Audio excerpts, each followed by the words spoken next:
Hello, and welcome to New York Gilbert and Sullivan Players' Gala presentation of the Pirates of Penzance. I'm Sarah Caldwell-Smith, Development Associate and Soprano with the company. We are so proud to share this performance with you, recorded live at the Kaye Playhouse in New York City during our recent return to the stage this April. I won't forget that feeling when the curtain rose and we were back with our audience, the orchestra filling the hall, and my friends and I telling one of our favorite stories. Speaking of friends, I'm joined by James Mills, Associate Artistic Director, Patterman, and in today's performance, the very model of a modern Major General. Thanks, Sarah. You'll see her as Mabel in today's show. It was such a thrill to be back on stage, especially since this production features brand new costumes, sets, new cast members, and role debuts. Many roles were double cast, providing expanded opportunities to show off the wealth of talent Artistic Director Albert Bergeret assembles. It's been a long road back, but we were supported the whole way by patrons like you. Thank you. The pandemic has had a huge impact on the arts, and we are so grateful to be in a position to continue our work through your generosity.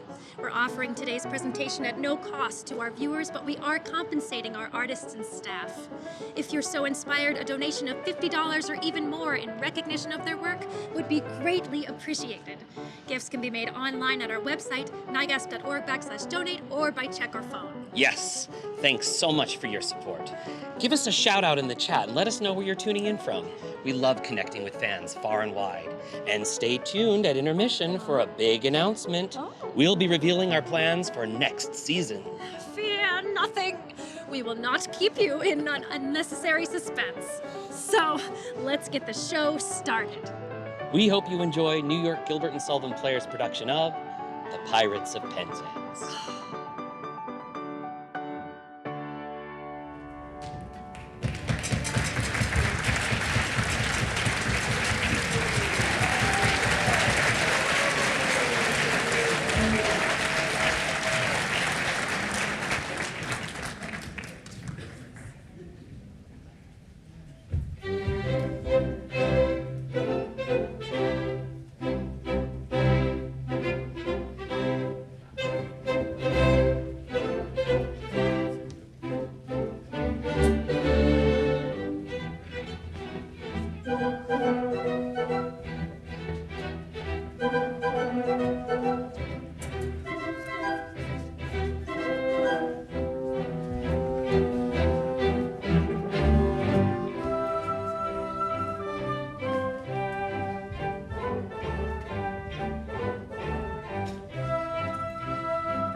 I could repay them as they deserve.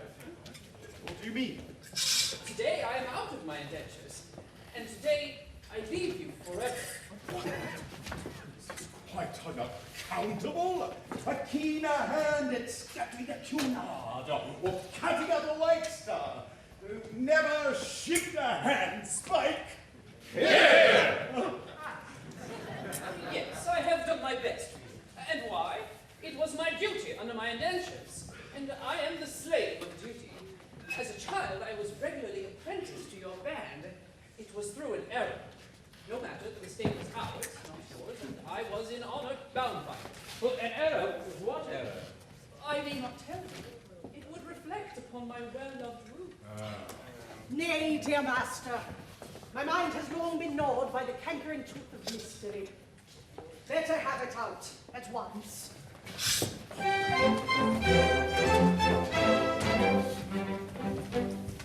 When Frederick was a little lad, he proved so brave and daring. His father thought he'd prentice him to some career seafaring. I was, alas, his nursery maid, and so it fell to my lot to take and buy this promising boy, apprentice to a pilot. A life not bad for a hardy lad, though surely not a high lot. Though I'm a nurse, you might do worse than make your boy a pilot. True, it could be a conductor. I was a stupid nursery maid, on breakers always steering, and I did not catch the word aright through being hard of hearing, mistaking my instructions, which within my brain did gyrate. I took and bound this promising boy, apprentice to a pilot. Oh! A sad mistake it was to make, and doom him to a vile lot. I bound him to a pirate, you, instead of to a pilot.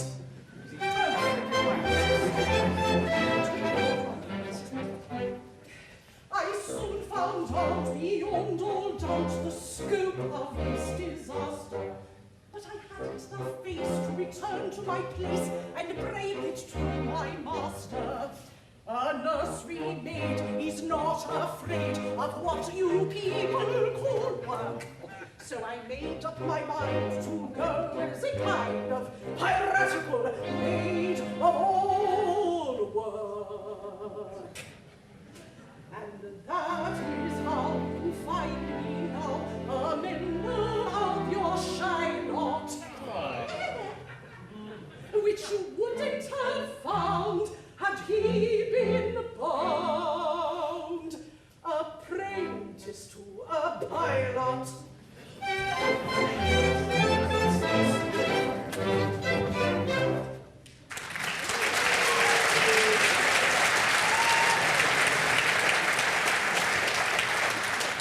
Pardon, Frederick, pardon. Rise, sweet one. I had long pardoned you. The two birds were so much alike. They were. Though they still are. Though years have rolled over their heads. But this afternoon, my obligation ceases. Individually, I love you all with affection unspeakable. But collectively, I look upon you with a disgust that amounts to absolute detestation. Pity me, my beloved friends, for such is my sense of duty that once out of my indentures, I shall feel myself bound to devote myself heart and soul to your extermination. Poor lad! Poor lad! Frederick, if you conscientiously feel that it is your duty to destroy us, we cannot blame you for acting on that conviction. Always act in accordance with the dictates of your conscience, my boy, and chance the consequences. Besides, we can offer you but little temptation to remain with us. We don't seem to make piracy pay. I'm sure I don't know why, but we don't. I But alas, I mustn't tell you, it wouldn't be right. Why not, my boy? It is only 11:30. And you are one of us until the clock strikes 12. True, and until then, you are bound to protect our interests. Yeah. Well then, it is my duty, as a pirate, to tell you that you are too tender-hearted. For instance, you make a point of never attacking a weaker party than yourselves. And when you attack a stronger party, you invariably get thrashed. There is some truth in that. Then again, you make a point of never molesting an orphan. Of course, we are orphans ourselves, and know what it is. Yes, but it has got about. And what is the consequence? Everyone we capture says he's an orphan. The last 3 ships we took proved to be manned entirely by orphans. And so we had to let them go. One would think that Great Britain's mercantile navy was recruited solely from her orphan asylum. Which we know is not the case. But hang it all, you wouldn't have us absolutely merciless. There's my difficulty. Until 12 o'clock, I would. After 12, I wouldn't. Is ever a man placed in so delicate a situation? And Ruth, your own Ruth, whom you love so well, and who has won her middle-aged way into your boyish heart. What is to become of her? Oh, he will take you with him. Well, Ruth, I feel some little difficulty about you.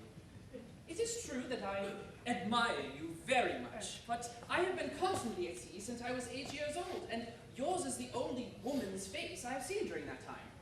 I think it is a sweet face. It is. Oh, it is. I say I think it is. That is my impression. But as I have never had the opportunity of comparing you with other women, it is just possible I may be mistaken. True. What a terrible thing it would be if I were to marry this innocent person, and then find out that she is, on the whole, plain. Ruth is very, well, oh yes, very well indeed. Yes, there are the remains of a fine woman about Ruth. Do you really think so? Oh, I do. Oh, then I will not be so selfish as to take her from you. In justice to her and in consideration for you, I will leave her behind. This must not be. We are rough men. Who lead a rough life. We are not so utterly heartless as to deprive thee of thy love. I think I'm right in saying that there is not one here who would rob thee of this inestimable treasure. For all the world holds dear.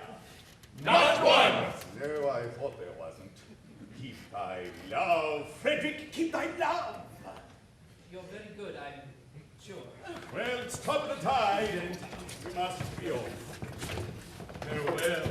Frederick, when your process of extermination begins, let our best be as swift and painless as we immediately make them. I will. By the love I have for you, I swear it. Would that you could render this extermination unnecessary by accompanying me back to civilization. No, Frederick, it cannot be. I don't think much of our profession, but contrasted with respectability, it is comparatively honest. No, Frederick, I shall live and die a pirate king!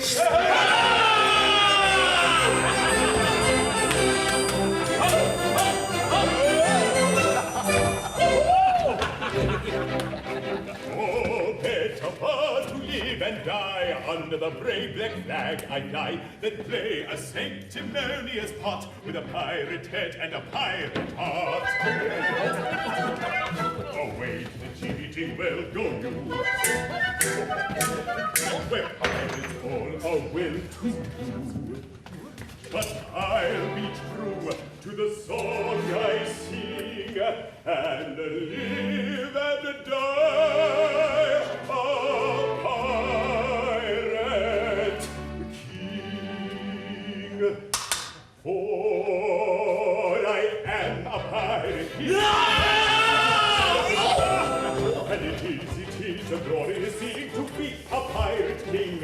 for I am a pirate king. You are the pirate king. And it is a glorious thing to be a pirate king. It is for the pirate king. Hurrah for the pirate king.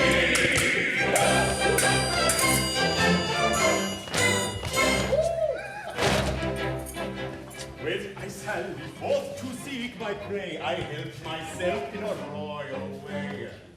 I seek a few ships, it's true, that a well-bred monarch ought to do. But he has justice. He wants to call his crown his own. Must manage somehow to get through more dirty work than I do. For I am a pirate king. And it is a glorious thing to be a pirate king. For I am a pirate king. You are the pirate king. It is a glorious thing to be a pirate king. It is hurrah for the pirate king. Hurrah for the pirate king.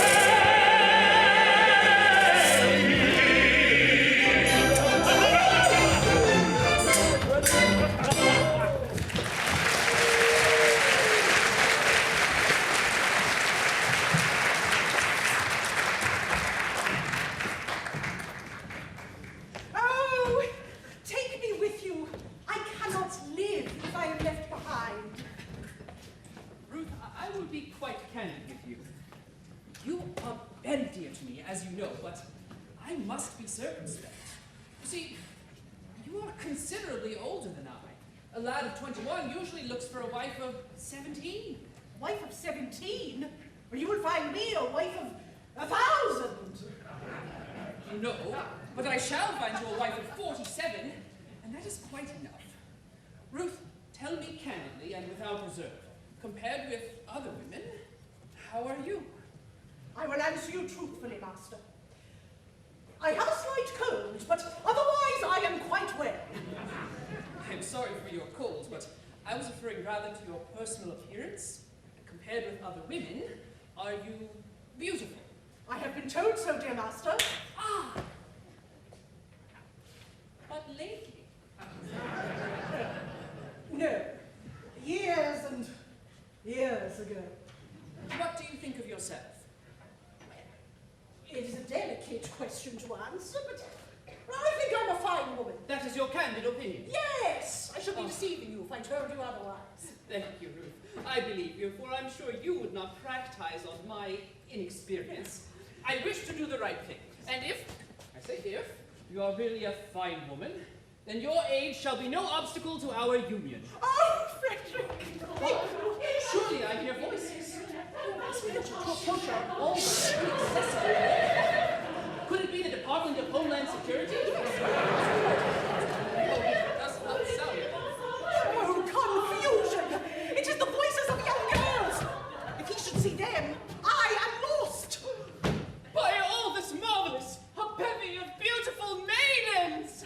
Lost! Lost! Lost! How lovely, how surpassingly lovely is the plainest of them. What grace, what delicacy, what refinements. And Ruth told me she was beautiful. Oh, false one, you have deceived me. I have deceived you! Yes, deceived me. You told me you were fair as gold. And master, am I not so? And now I see you're plain and own. I'm sure I'm not a jostle. Upon my innocence you play. I'm not the one to jostle. Your face is light, your hair is grey. It's gradually not so. Famous woman, to deceive me, why you trusted so? Master, master, do not leave me, really, ere you go. Famous woman, Master,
these gentle maidens I dare not show in this alarming costume. No, no, I must remain in close concealment until I can appear in decent clothing.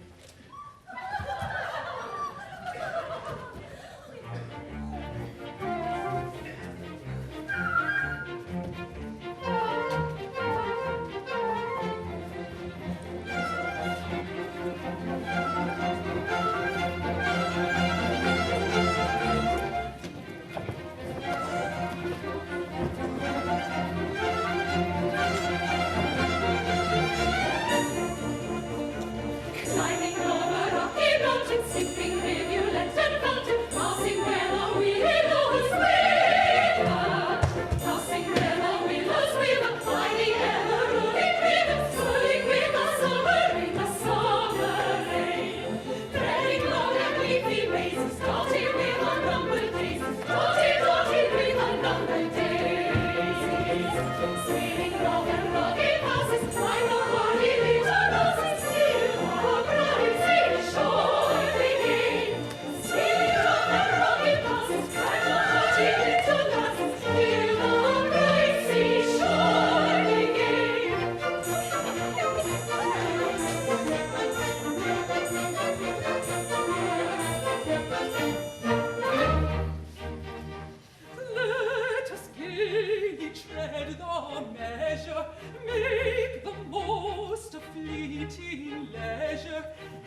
they may, but feet, they cannot.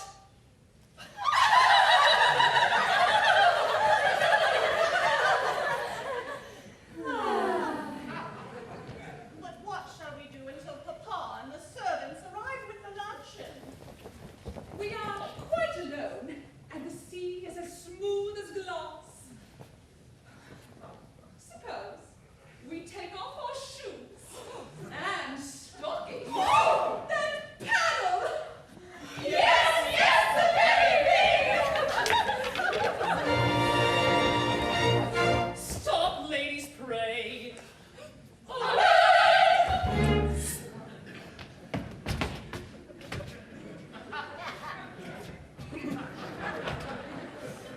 I had intended not to intrude myself upon your notice in this effective but alarming costume. But under these peculiar circumstances, it is my bounden duty to inform you that your proceedings will not be unwitnessed. But who are you, sir? Speak. I am a pirate. A pirate! Ladies, do not shun me. This evening I renounce my vile profession, and to that end, O pure and peerless maidens, O blushing buds of ever-blooming beauty, I soar at heart,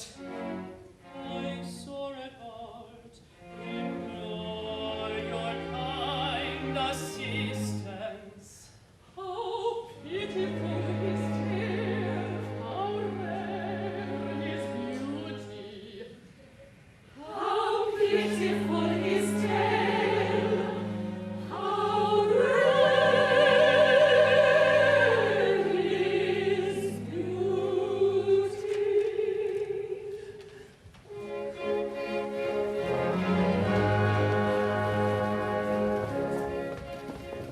Oh, is there not one maiden breast which does not feel the moral beauty of making worldly interest subordinate to a sense of duty? You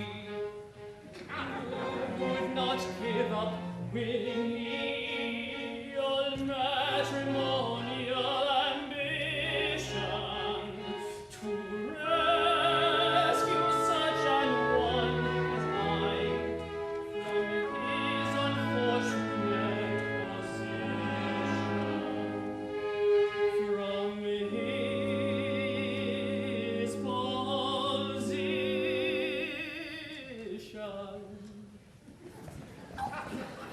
Rescue such an one as I from his unfortunate position.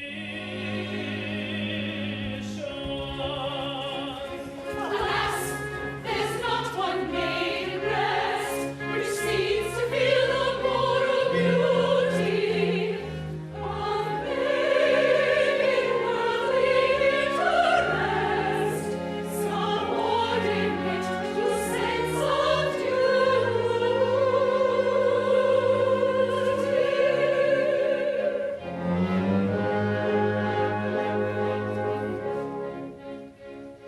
Oh, is there not one maiden here whose homely face and bad complexion have caused all hope to disappear of ever-winning man's affection? To such an one, if such there be, I swear by heaven's arch above you, if you will cast your eyes on me, however plain you be, I love you. However plain you be.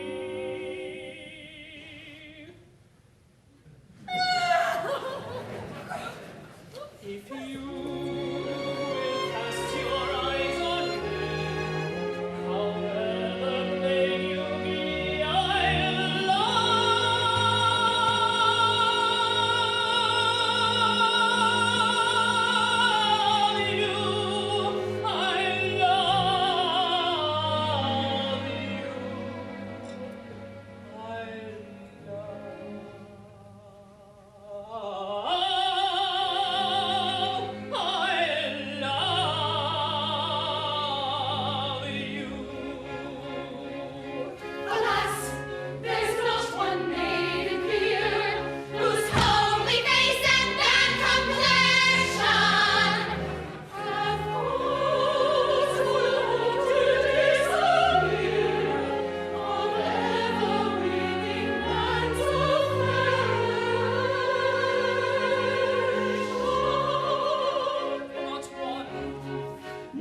the first great opportunity to get married with impunity and indulge in the felicity of unbounded domesticity. We shall quickly be personified, conjugally matrimonified by a doctor of divinity who is located in this vicinity. We have missed our opportunity of escaping with impunity, so the marriage with the felicity of our maiden domesticity. We shall quickly be personified, conjugally matrimonified by a doctor of divinity who is located in this vicinity. By a doctor of divinity who resides in this vicinity. By a doctor of divinity.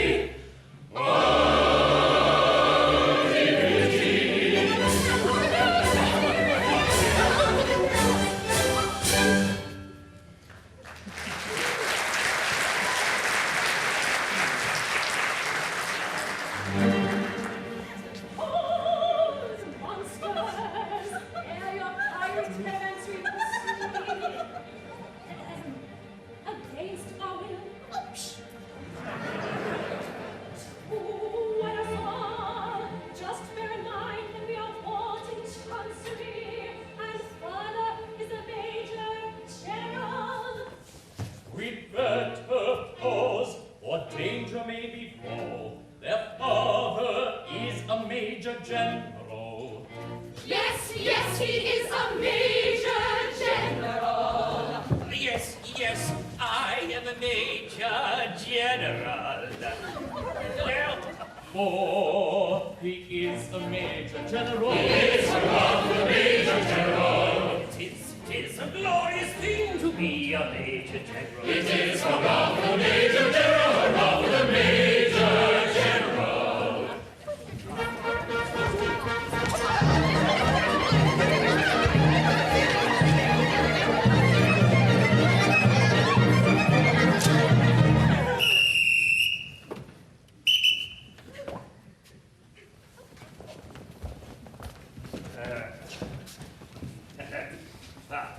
I am the very one. What? Oh. I am the very model of a modern major general. I information, vegetable, animal, and mineral. I know the kings of England, and I quote the facts historical. From metaphor to modern, new in order, categorical.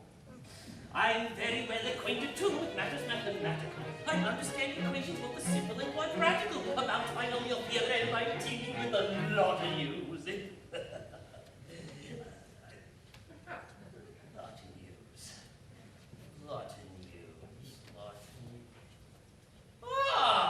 With many triple facts about the square and the hypotenuse. With many triple facts about the square and the hypotenuse. With many triple facts about the square and the hypotenuse. With many triple facts about the square and the hypotenuse.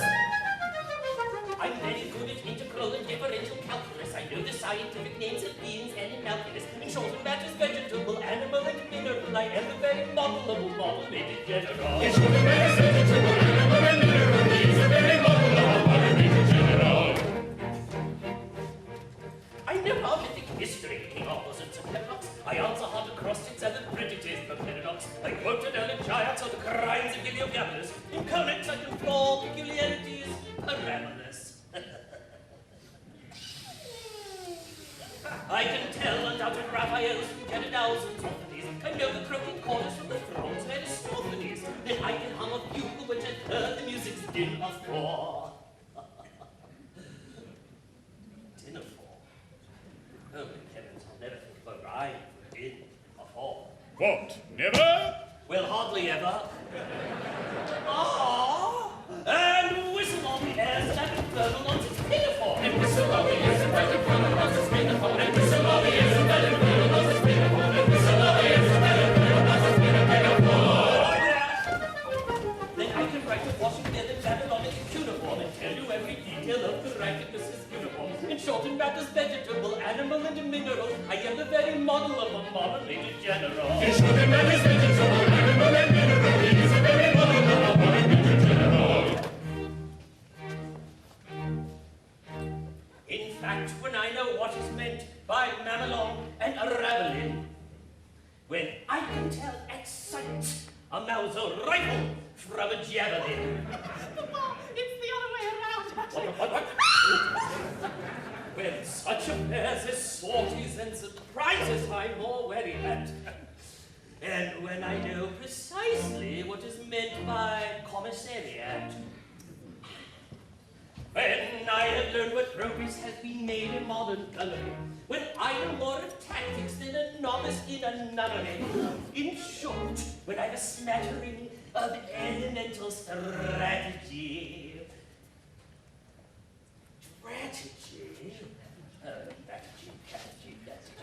Strategy. That's not a word.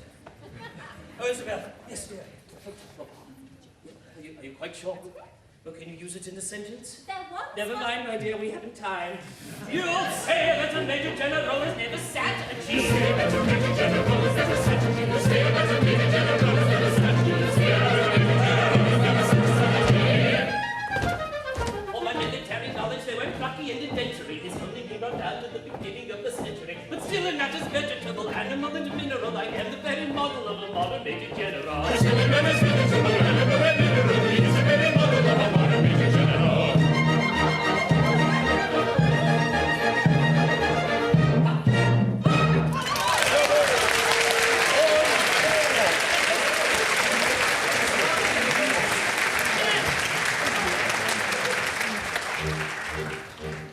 In fact, when I know what is meant by Babylon and Rabbit, when I can tell exactly as a rifle from a javelin, when such affairs as sortie and surprises I'm already at, and when I know precisely what is meant by commissariat. When I am learned purpose has been made in modern gunnery, when I know more of tactics than a novice in a nunnery, in short, when I have a smattering of elemental strategy. You'll say that the Major General has never rode a horse! You'll say that the Major General has never sat a G! You'll say that the Major General has never sat a G! You'll say that the Major General has never sat a G! All my military knowledge, though it lucky and adventure, has only been down to the beginning of the century. Still, that is vegetable, animal, and mineral, and very model of a modern Major General.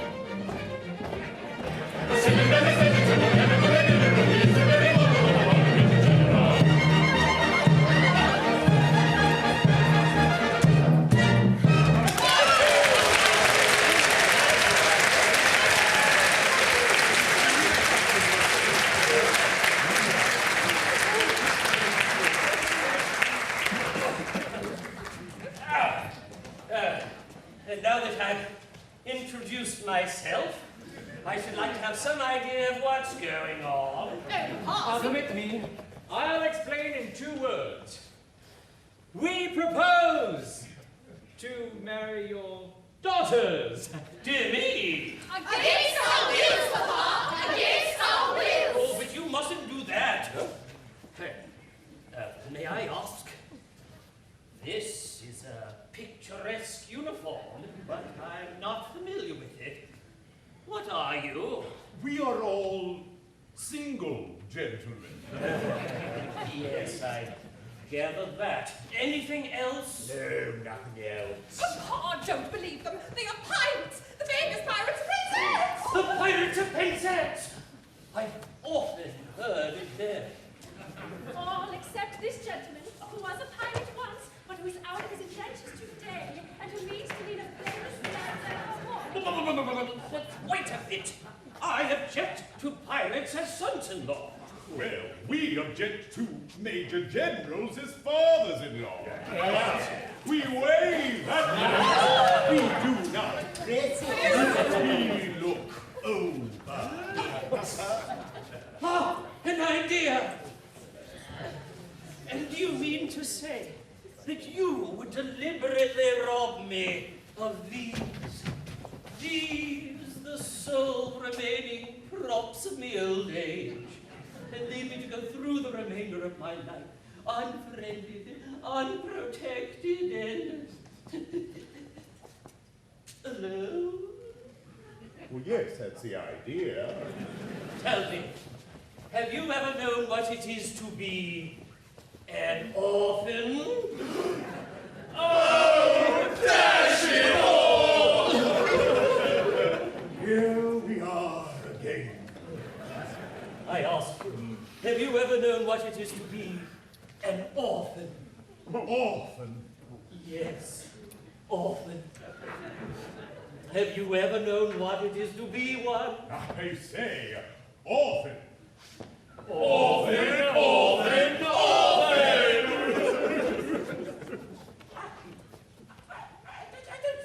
quite understand one another.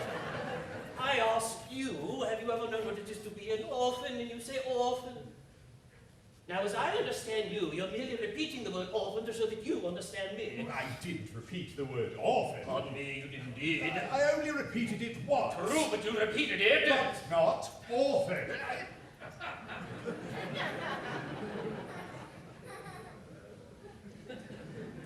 Stop!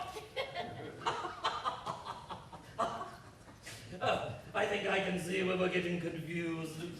When you said orphan, did you mean orphan? A person who has lost his parents? Or orphan? Frequently. Oh. I beg pardon. I see what you mean. Frequently. Oh, you said orphan frequently. No, only once. Exactly! You said orphan frequently only once!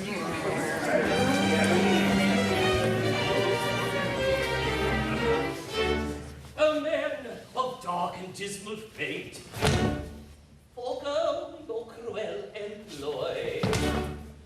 Have pity on my lonely state. I am an orphan boy. An orphan boy. An orphan boy. How sad. An orphan boy. These children whom you see are all that I can call my own. Poor fellow. Take them away from me, and I shall be indeed alone. Poor fellow. If pity who can feel, leave me my soul remaining joy.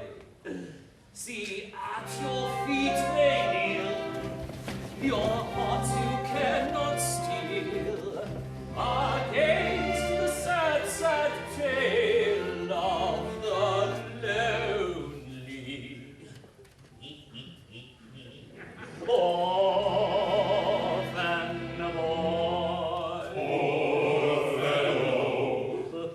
See at our feet they kneel, hearts we cannot steal, against the sad, sad tale of the lonely.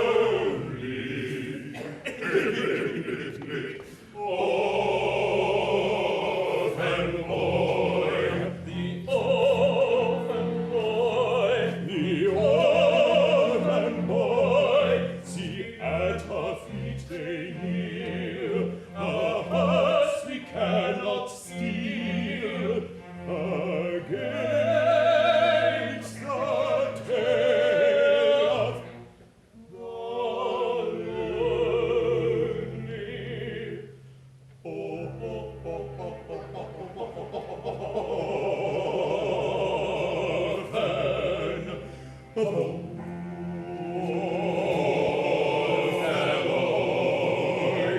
Oh, I think we're ready for the road. Let's go.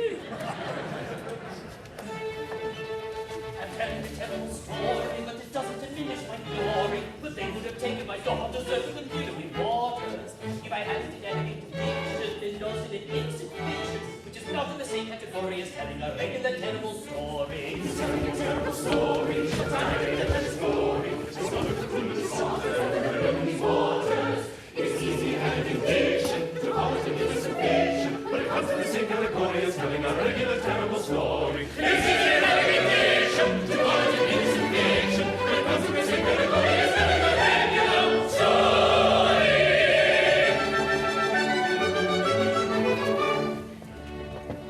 Old Pearl,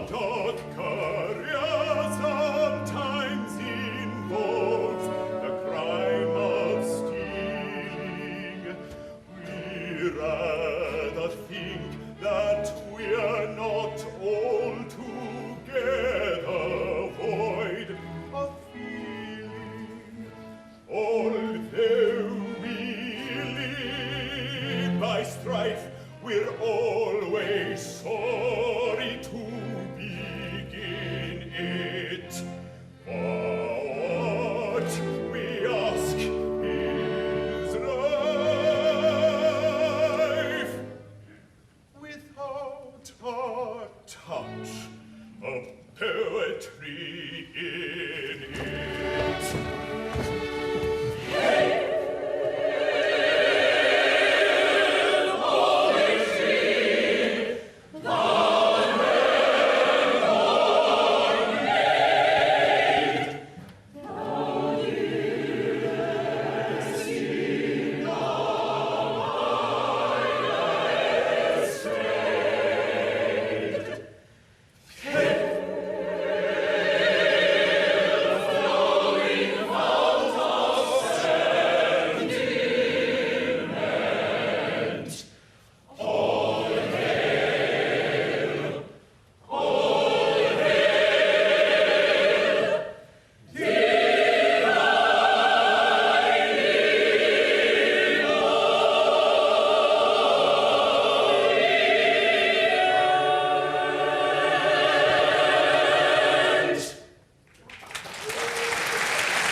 You may go, for you're at liberty. Our pirate rules protect you, and honorary members of our band, we do elect you. It's a lovely boy. It's a lovely orphan boy. And it sometimes is a useful thing to be an orphan boy. It is a lovely orphan boy, a lovely orphan boy. Happy day with joyous feet, we will away and marry me. Oh, happy day with joyous feet, we will away and marry me. Should we fall auspiciously, persist with all the right with me. Should we fall auspiciously, persist with all the right with me. Oh, happy day with joyous feet, we will away and marry me.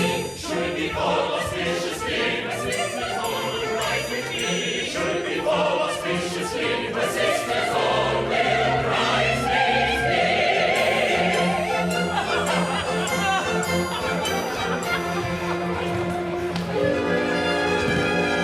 Oh, master, hear one word I do implore you. Remember Ruth, your Ruth, who kneels before you. Yes, yes, remember Ruth, who kneels before you. The way you did deceive me.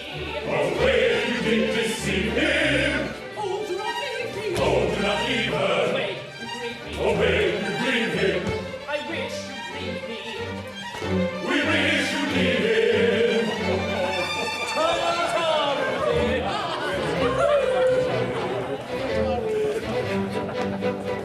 Preserve the magnanimity, we display to lace and liberty. There was such opportunity to get married with impunity.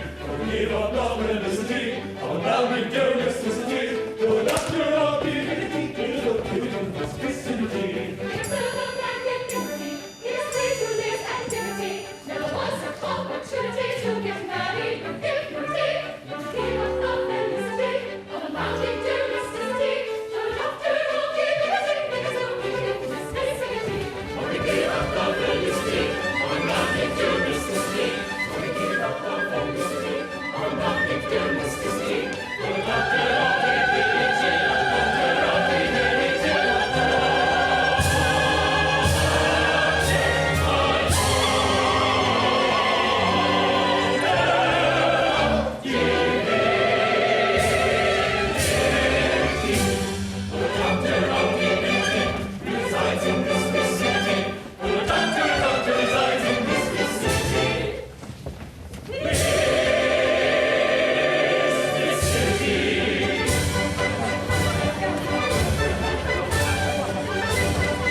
Welcome back from the rocky coast of Cornwall. Those silly pirates were tricked again by the old orphan story. As they so often are. It's intermission, so get up, stretch your legs, and enjoy the best part of a virtual performance, No line for the bathroom. And no reason to miss our intermission speech. But really, thanks so much for watching. If you tuned into our HMS Pinafore stream earlier this year, you may have noticed we had viewers from as far off as Holland and South Africa. Streaming full productions is a huge step for NIGASP in connecting with fans worldwide, helping us realize our mission of giving vitality to the living legacy of Gilbert and Sullivan through performance and education. We've graduated to a whole new level of education this year as artists in residence with Lafayette College at Easton, Pennsylvania. NIGASP taught a 13-week college course with a curriculum led and developed by Executive Director David Wannen.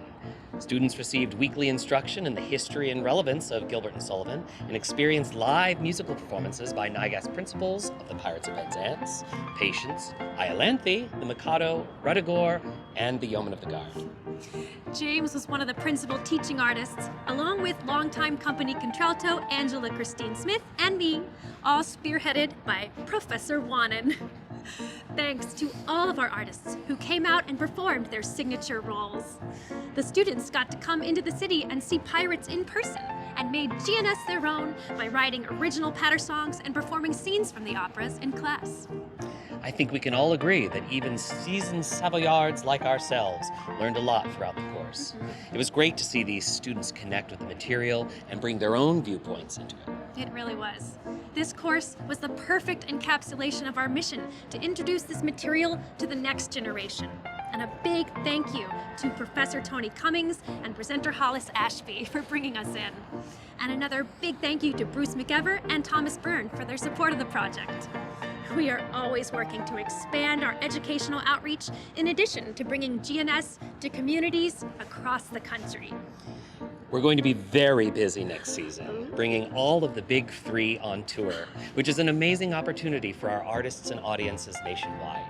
We have tour dates set for Pirates, Mikado, and Pinafore, which is playing in my hometown of Albuquerque, New Mexico. Ah, yes, and we'll be in my neck of the woods with Mikado in South Florida.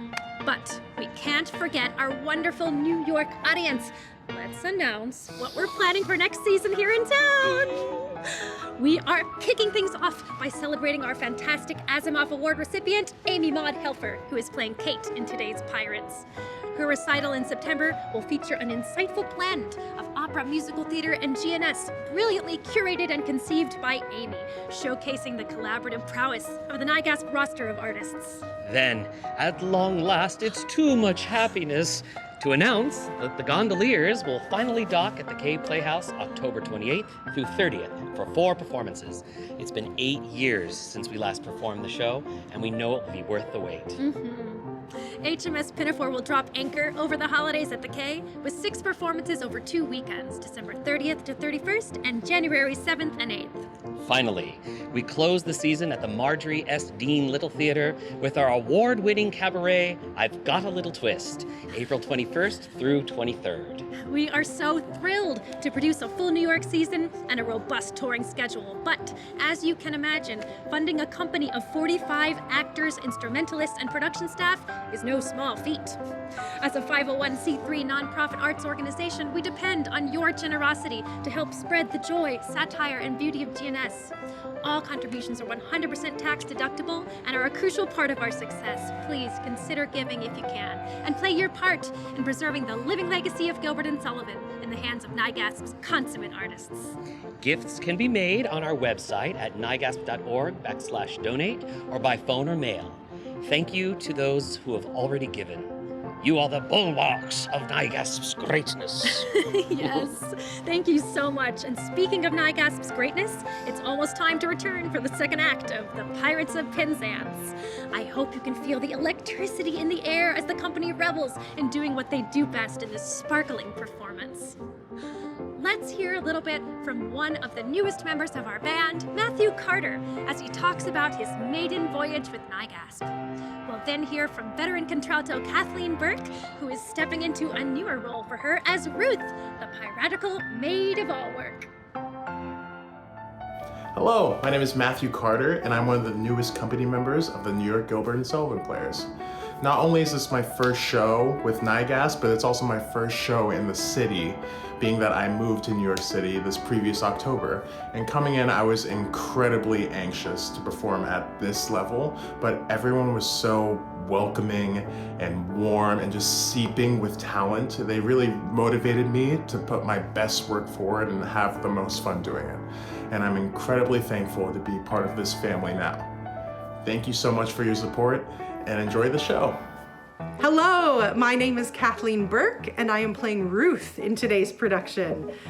What a joy to get to play Ruth. I was thinking about her the other day and I thought, how many 47-year-old women do I know who have run off and joined a pirate ship? Yeah, and I couldn't come up with anyone, but I get to play one on stage, which makes me so happy.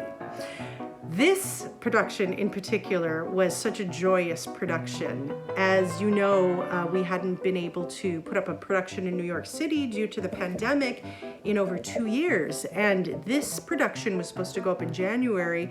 And again, sadly, due to COVID, we had to cancel those performances. So when we finally got to do the production in April, I could feel just the joy on stage from the other cast members, and I could feel how happy everybody was to be there and back and singing together again.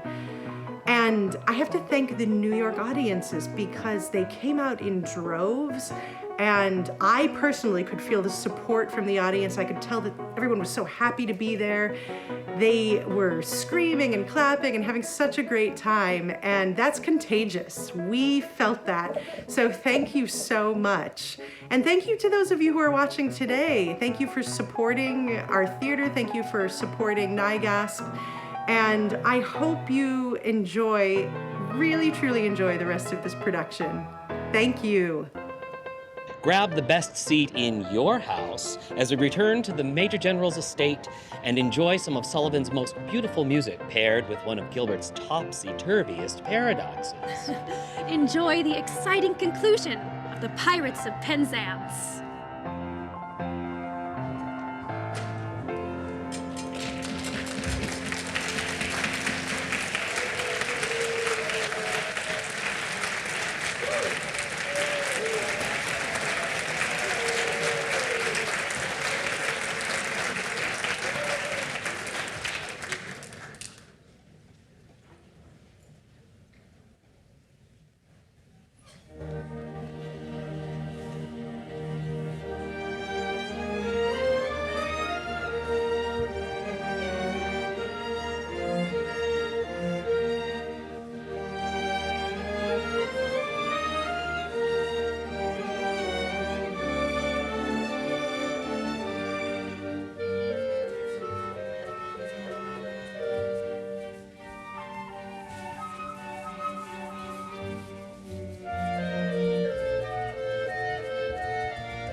him try, dear Mabel. But why does he sit night after night in this drafty old ruin? Why do I sit here? Why do I sit here? Why do I sit here? Yes. To escape from the pirates' clutches, I described myself as an orphan. And heaven help me, I'm no orphan. I come here to humble myself before the tombs of my ancestors and to implore their pardon for having brought dishonor on the family escutcheon.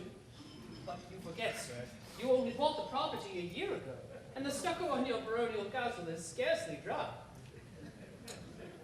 Frederick, in this chapel are ancestors. You cannot deny that.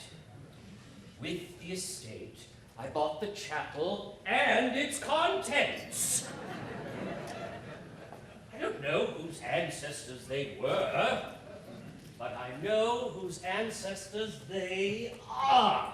And I shudder to think that their descendant, by purchase, if I may so describe myself, should have brought disgrace upon what I have no doubt was an unstained escutcheon. Be comforted. Had you not acted as you did, these reckless men would assuredly have called in the nearest clergyman and have married your large family on the spot.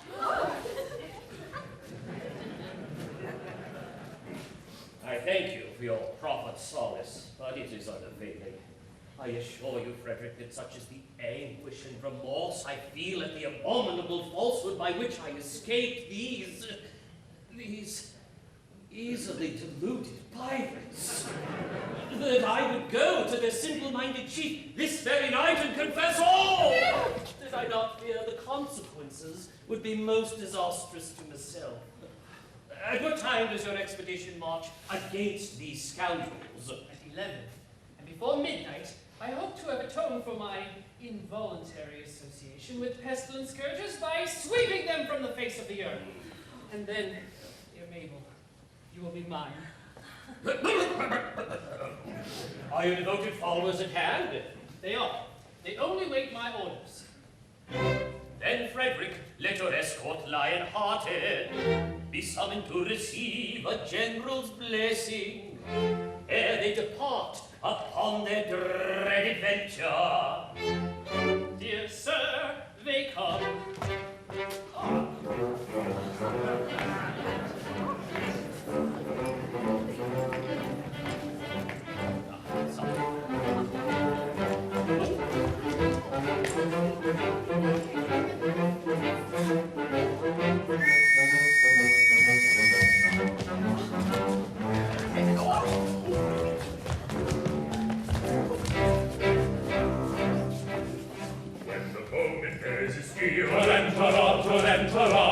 Uncomfortable fear, Tarantara, and we find the wisest thing, Tarantara, Tarantara, is to slap our chest and say, Tarantara, forward fretching with immune, Tarantara, Tarantara, and your heart is in your boots, Tarantara. There is nothing brings it round like the drum with martial sound, like the trumpet's martial sound. Tarantara, tarantara, tarantara, tarantara, tarantara, tarantara, tarantara, tarantara, tarantara, tarantara, tarantara, tarantara, tarantara, tarantara.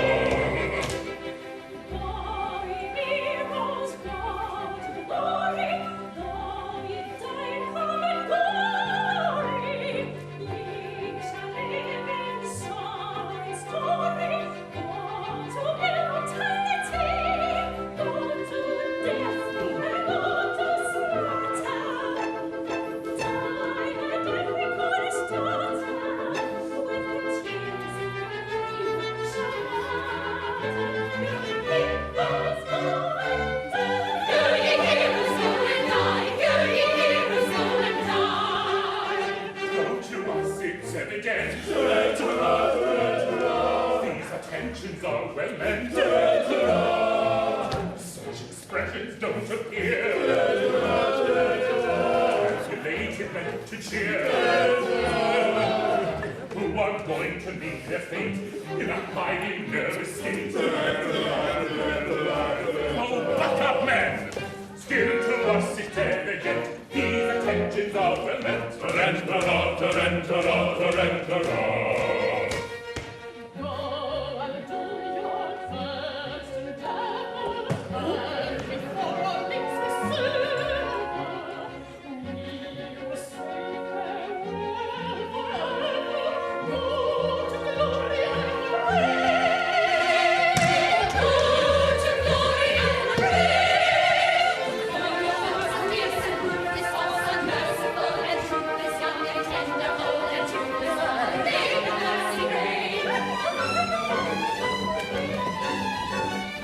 We observe too great the stress on the risks that on us press, and of reference a lack to our chance of coming back. Still, perhaps it would be wise not to carp or criticize, for it's very evident these attentions are well meant. Yes, it's very evident. These attentions are well meant. Evident. Yes, well meant. Evident. Ah, yes, well meant. When the golden days is here, ta-ran-ta-ra, ta-ran-ta-ra. Ta-ran-ta-ra. And we find the lights to sing, ta-ran-ta-ra, ta-ran-ta-ra. It's the sad attentions in ta-ran-ta-ra.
Until to somebody occurred a startling paradox. A paradox? A paradox, a most ingenious paradox. With lips and rails heard in floss, what's not to beat this paradox?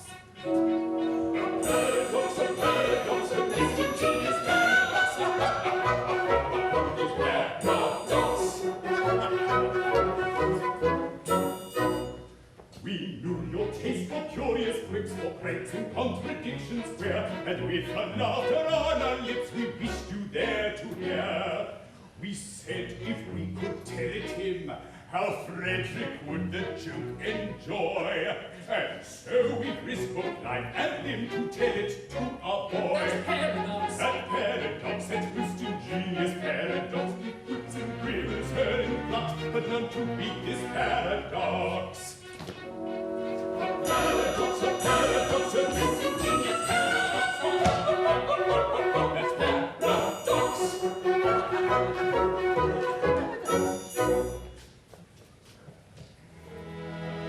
For some ridiculous reason, to which, however, I've no desire to be disloyal, some person in authority... Who? I don't know who. Very likely the astronomer royal has decided that although for such a beastly month as February, 28 days as a rule are plenty, 1 year in every 4, his days shall be reckoned as 9 and 20. Through some singular coincidence, I shouldn't be surprised if it were owing to the agency of an ill-natured fairy. You are the victim of this clumsy arrangement, having been born in leap year on the 29th of February. And so by a simple arithmetical process, you'll easily discover that though you've lived 21 years, yet if we go by birthdays, you're only 5. And a little bit over.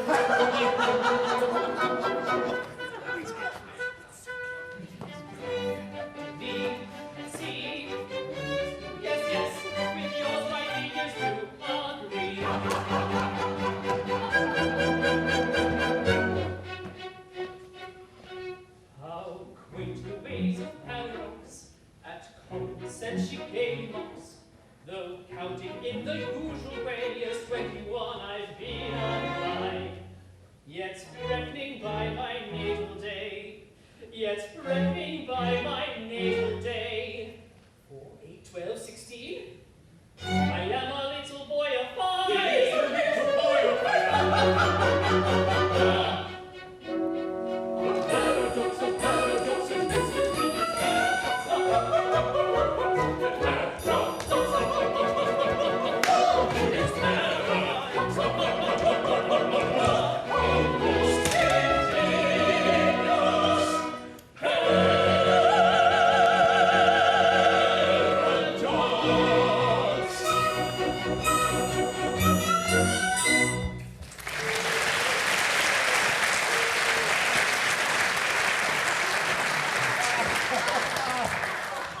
Upon my word, this is most curious, most absurdly whimsical.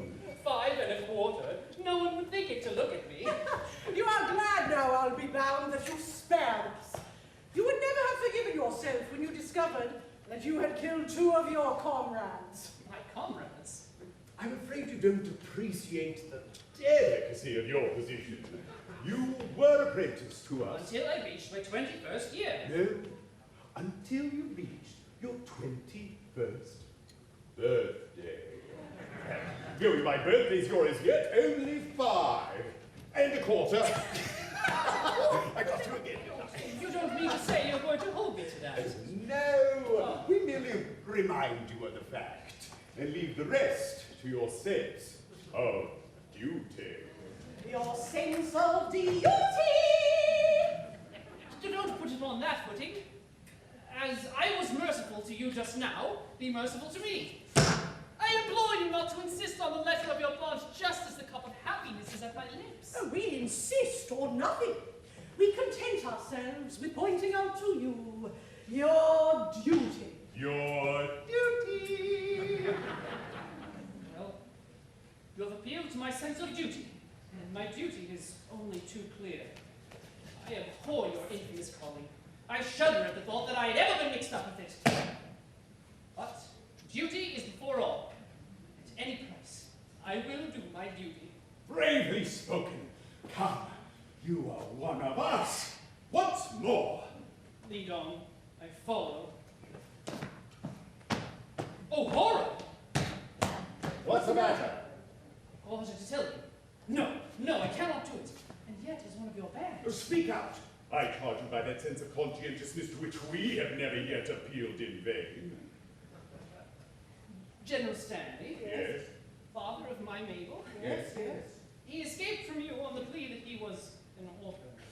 He did. It breaks my heart to betray the honored father of the girl I adore, but as your apprentice, I have no alternative. It is my duty to tell you Yes. that General Stanley Yes. is no orphan. What? More than that, he never was one.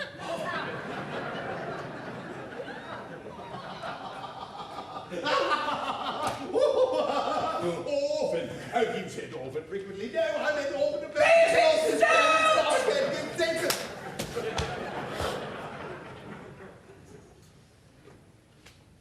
Am I to understand that to save his contemptible life, he dared to practice on our credulous simplicity?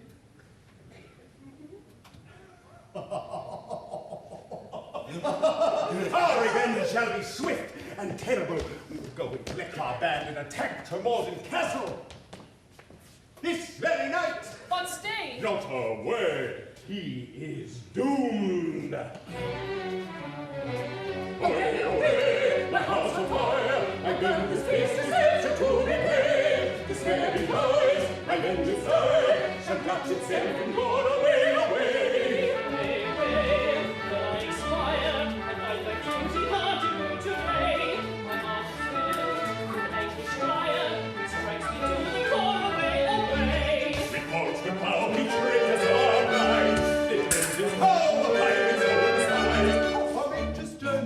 With his lies, and in return tonight the traitor dies. Yes, tonight the traitor dies. Yes, tonight the traitor dies. Tonight he dies. Yes, and tomorrow. His girls likewise. They will enter in sorrow. Alarm us but. In the niches they cherish. And all the blood. To a visage of perish. Tonight he dies, very tomorrow. His girls likewise the woman in sorrow. Oh, once was much in the niches they cherish. And long not to a visage of perish. Away, away, away. Tonight the traitor dies. Away, away, tonight, tonight, tonight. The traitor dies.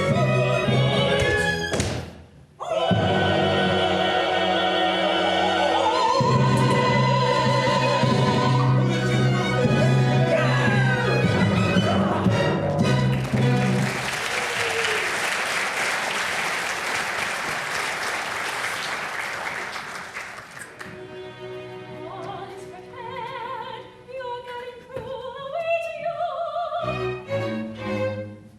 My Frederick in tears.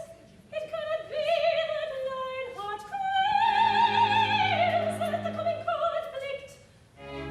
No, Mabel, no. A terrible disclosure has just been made. Mabel, my dearly loved one, I bound myself to serve the pirate captain until I reached my 120th birthday. But you are 21. I've just discovered that I was born in leap year, and that birthday will not be reached by me till 1940. Oh, horrible catastrophe appalling. And so, farewell. Oh,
fate shall be, I'll then return to claim you, I declare it. It seems so long. Swear that till then you'll be true to me. Yes, I'll be strong. By all the Stanleys dead and gone, I swear it. Oh, it is love, and it is true, and it is good for joy and laughter. She will be faith to be soon, to be obeyed and given after. For here is love, and here is true. Oh, here's love, and here's true. She will be faithful to me soon, till we are wed and even after. And even after. Here is love, here is true, here is true for joy and laughter. She will be faithful to me soon. She will be faithful to me soon, till we are wed and even after. Even after. Oh, here is love, and here is true. Oh, here is love, here is love.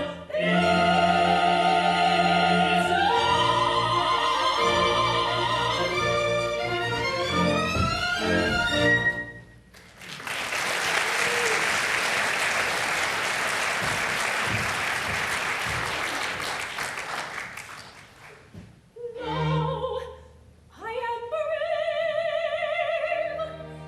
Of family descent, how great thy charm, thy sway, how excellent. Come one and all, undaunted men in blue. A crisis now, the friends are coming to.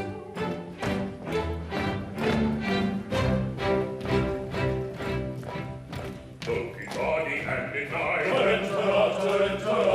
We are timidly inclined. And anything but blind. To the danger that's the eye.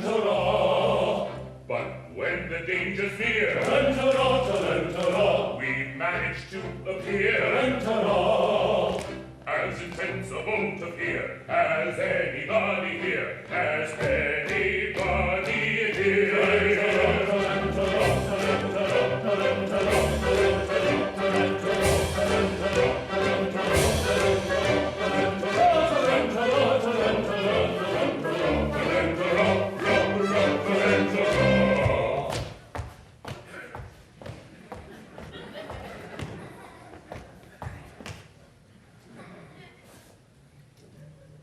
Thank you. Sergeant, approach.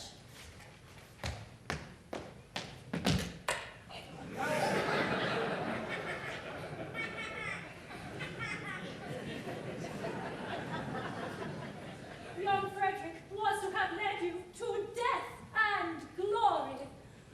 That is not a pleasant way of putting it. No matter, he will not so lead you, for he has allied himself once more with his own associates. He has acted shamefully. You speak falsely. You know nothing about it. He has acted nobly. He has acted nobly. Dearly as I loved him before, his heroic sacrifice to his sense of duty has endeared him to me tenfold. But if it was his duty to constitute himself my foe, it is likewise my duty to regard him in that light. He has done his duty. I will do mine. Go ye and do yours. Right. This is perplexing. We cannot understand it at all. Still, as he is actuated by a sense of duty, That makes a difference, of course. At the same time, we repeat, we cannot understand it at all. still, no matter. Our course is clear. We must do our best to capture these pirates. It is most distressing to us to be the agents whereby our errant fellow creatures are deprived of that liberty which is so dear to us all. But we should have thought of that before we joined the force. We should. Too late now!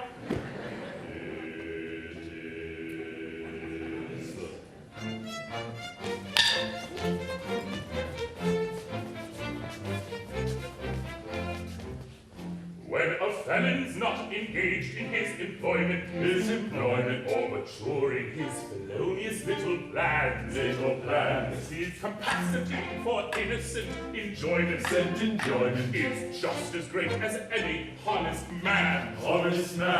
Our feelings we with difficulty smother, when constabulary duties to be done. I'll take one consideration with another.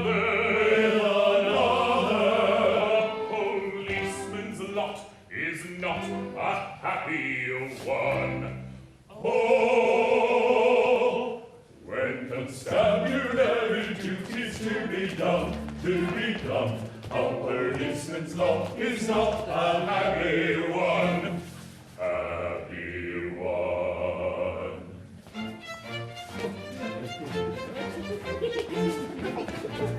Come now, gentlemen, this is serious. When the enterprising burglar's not a burgling, when the cutthroat isn't occupied in crime, he loves to hear the little brook a gurgling, and listen to the merry village chime.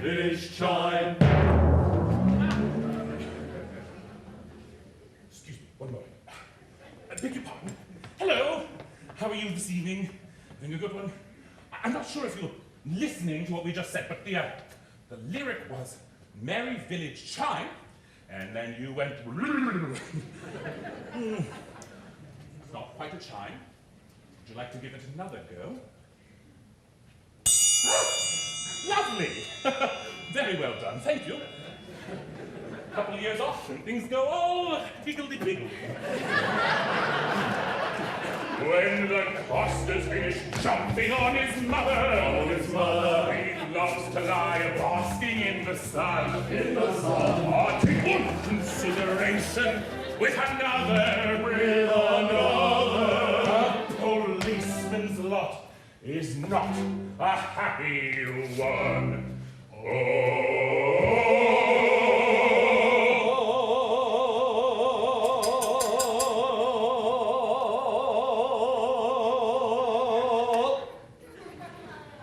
Thank you.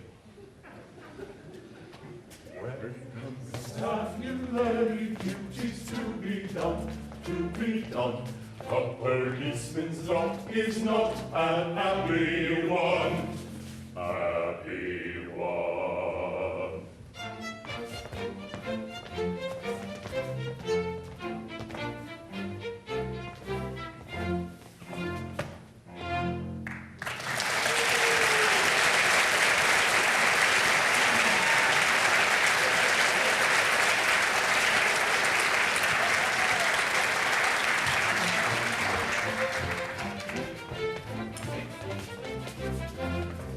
When the enterprising burglar's not a burgling, when the cutthroat is not defying crime, he loves to hear the little brook gurgling, and listen to the merry village chime. Brilliant! When the coster's finished jumping on his mother, he loves to lie basking in the sun. Take one consideration with another. A policeman's lot is not a happy one.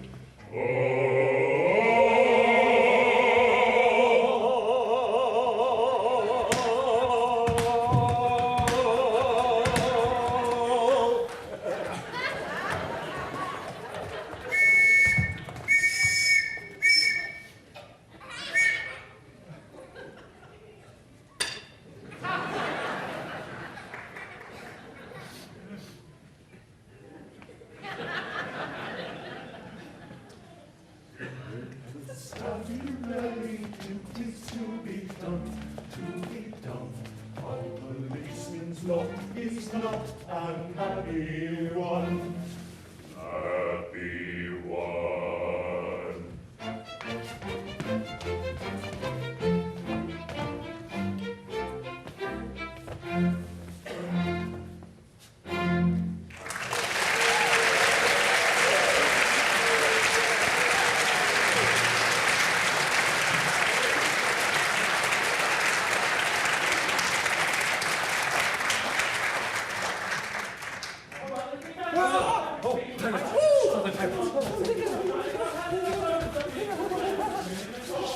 Hush, hush!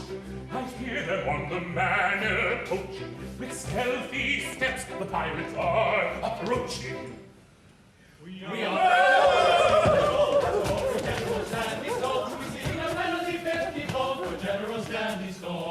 We seek a penalty. 50-fold, we seek a penalty. 50-fold, We seek a penalty, 50-fold, for the General Stanley story. They come in force with stealthy stride. Our obvious course is now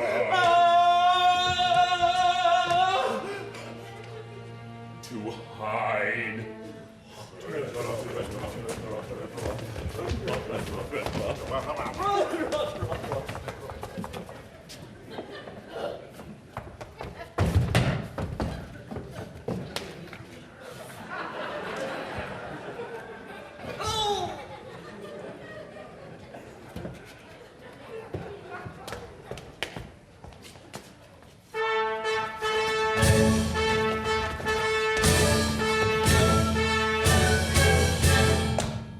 With cat-like tread, upon our prey we steal. In silence dread, a cautious way we feel.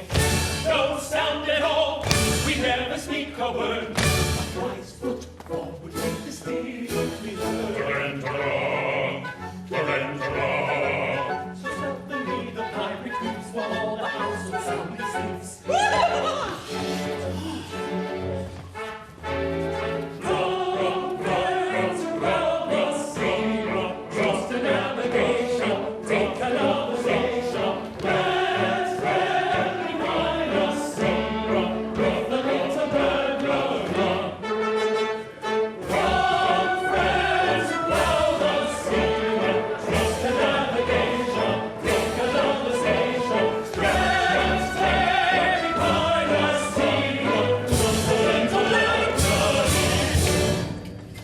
Here's your crowbar and your sentiment, your life preserver. You may want to hit your silent matches, your dark lantern seas. Take that blood and your gelatonic key.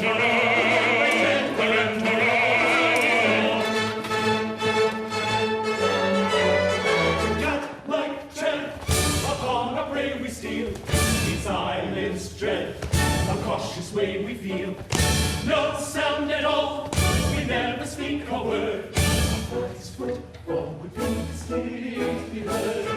All friends who go the sea, trust the navigation, take another station. Rest lay by the sea, not the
the Major General comes. So quickly hide. Yes, yes, the Major General comes. Yes, yes, the Major General comes. Yes, yes, the Major General comes.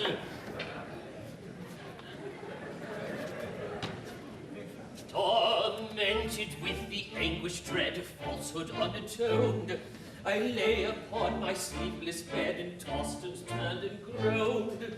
The man who finds his conscience ache no peace at all enjoys. And as I lay in bed awake, I thought I heard a noise. He thought he heard a noise. Ha!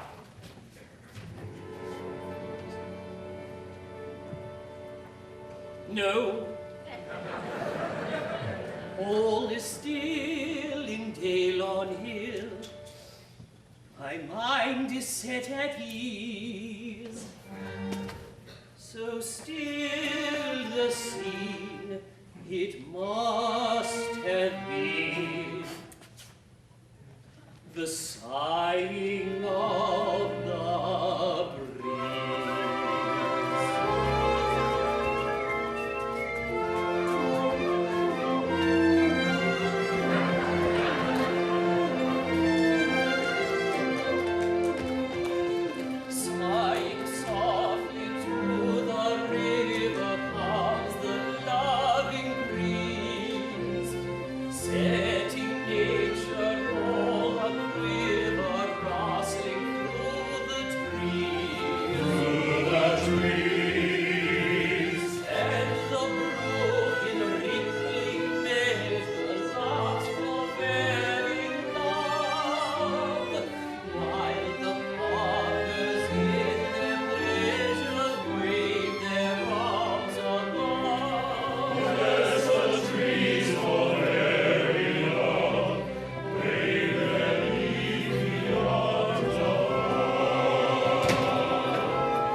electric, here, oh joy, oh rapture, summon your men and effect their capture.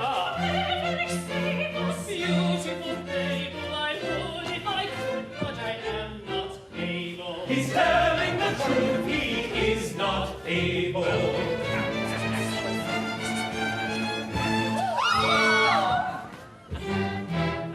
With base deceit, you worked upon our feelings. Revenge is sweet, and flavors all our dealings. With courage rare, and resolution manly, for death prepare, unhappy General Stanley. Is he blind, unshriven, unhealed? Oh,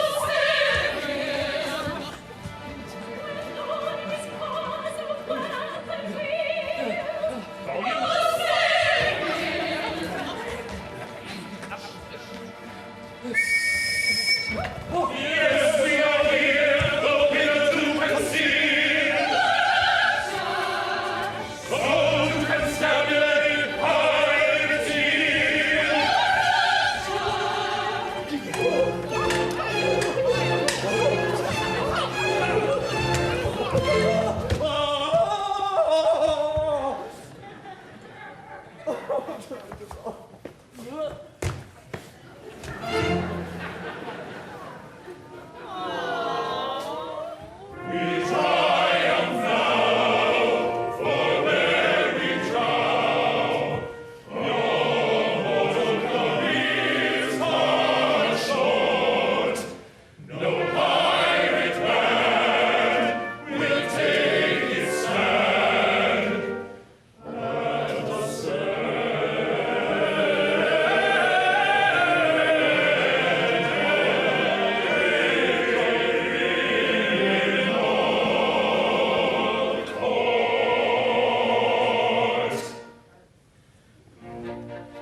To gain a brief advantage you've contrived. But your proud triumph will not be long-lived. You see, we're all... Don't say you're orphans, for we know that game. On your allegiance, we've a stronger claim. We charge you yield. We charge you yield. In Queen Victoria's name. We charge you yield. In Queen Victoria's name.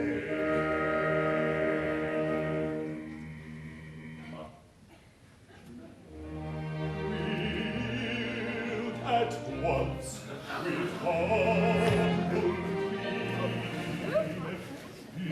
because with all our faults we love